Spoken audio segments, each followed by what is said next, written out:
when your bank tells you they'll buy Bitcoin for you and they'll make it really easy, and you can do it on the phone, it'll cost you $1 million Bitcoin.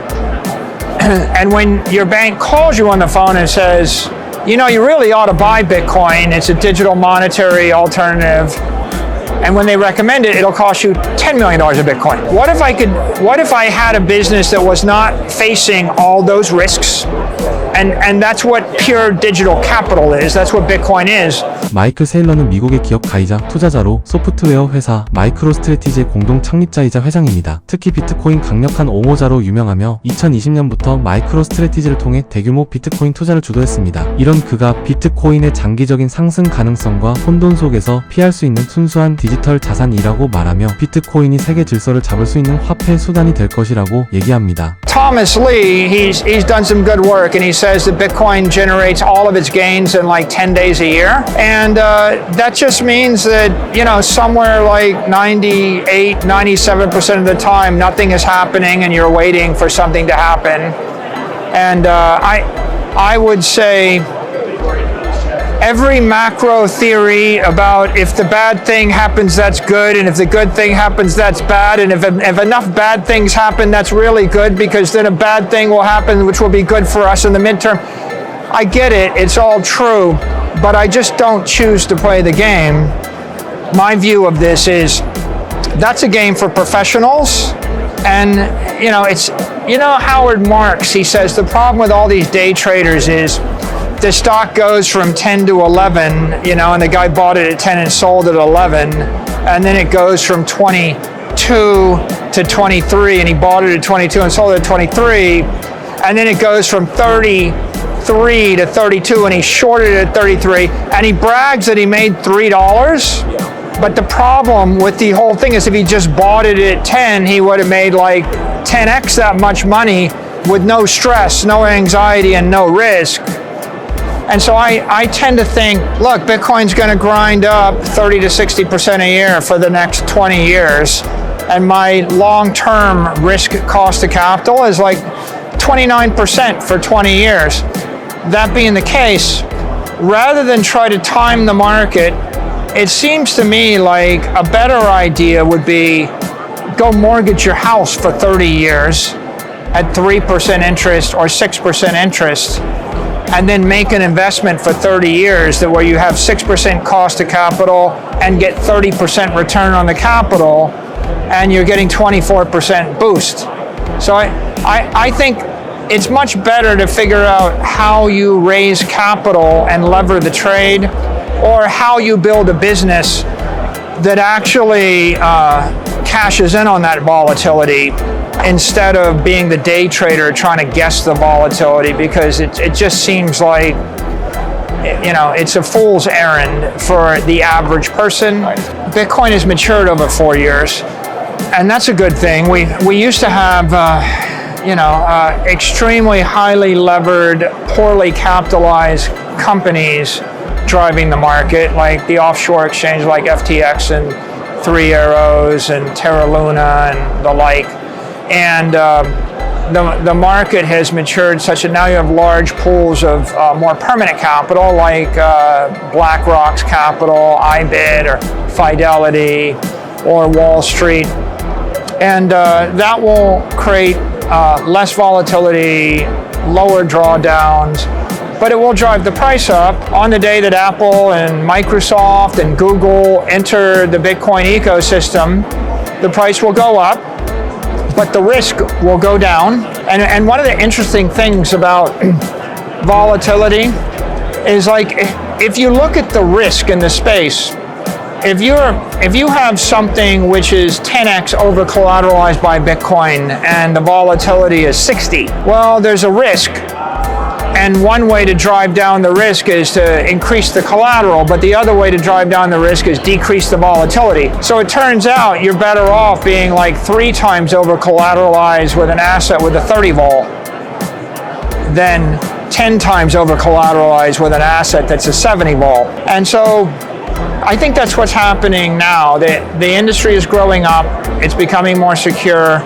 It will be accepted by banks. I'll leave it at this thought, which is when your bank tells you they'll buy Bitcoin for you and they'll make it really easy, and you can do it on the phone, it'll cost you $1 million Bitcoin.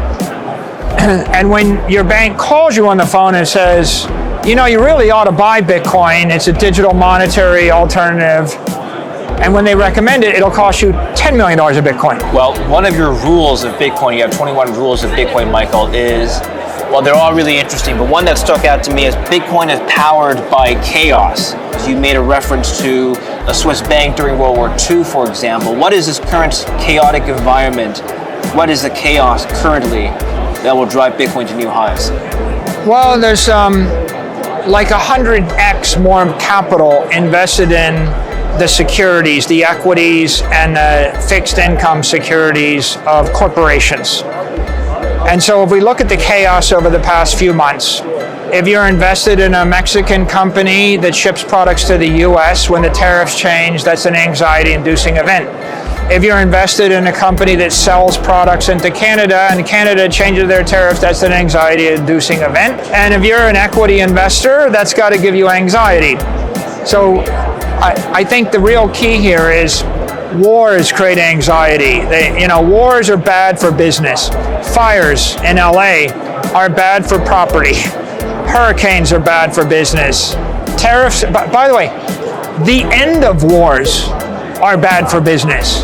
There's a whole set of investors that are having anxiety because if the war ends, their stock crashes. I have the perfect business and then there's a hurricane and I have to cancel the conference. Okay, so when will that end? That will never end. But what if I could actually get out of the game, right? What if I actually could create a business where, here's a business where there are no fires, there are no wars, there are no tariffs, there's no product obsolescence, there are no competitors, right? There's no property tax, there's no rent control, there's no expropriation. What if I had a business that was not facing all those risks? And that's what pure digital capital is. That's what Bitcoin is. You had an interesting fireside chat session. You talked about superpowers and Bitcoin and the need for Bitcoin to be adopted if a country were to remain or become a superpower. Now let's expand on that. So going into the future, Michael, will there be an arms race between superpowers to adopt Bitcoin, and which countries are next? Yeah, so I think that Bitcoin is critical because, as I said, it's digital energy, and that makes it a digital economic system. And if it's a digital economic system, it means that 1 billion AIs, 1 billion computers can swap energy and swap capital, things of value with each other at the speed which they can think, friction-free. And when you think about what's going to power the robots, what's going to power the driving cars, if I want to release an AI into cyberspace and have it live, if I want my AI that represents my interest to actually negotiate with 10,000 other AIs every second, it's going to be on a digital energy network. It can't be on a physical or a financial network. So with that as the fundamental, right? The countries that will embrace this first will be the most pro-innovation, pro-technology countries. The obvious one in the pole position is the United States for two reasons. Because the US is the most powerful country in the world, and because the US has the most enlightened leadership in the world right now. Over the past 4 years, I've met with regulators everywhere else in the world. I've talked to politicians. If you talk to people in Mexico, in South America, in the Middle East, in Europe, in Asia, they're all looking at whether or not they have permission from the United States to do this. And everyone is afraid to get out from underneath that permission because they feel like they would be cut off from the banking network of the world. So no innovation generally takes place outside of the US except by extraordinarily brave gray market actors. And you can do it, but you can act in the gray market, but you'll never get more than 1/100th of the capital right? So if you want the entire industry to grow by a factor of 100, you have to do it with a legitimate path. The actor with the legitimacy right now is the United States. And by the way, that's important, but history is littered with examples of candidates that make promises on the campaign trail, and then after they get elected, they slow roll it and they say, yeah, well, we'll get to that, but in 2 years, in 3 years.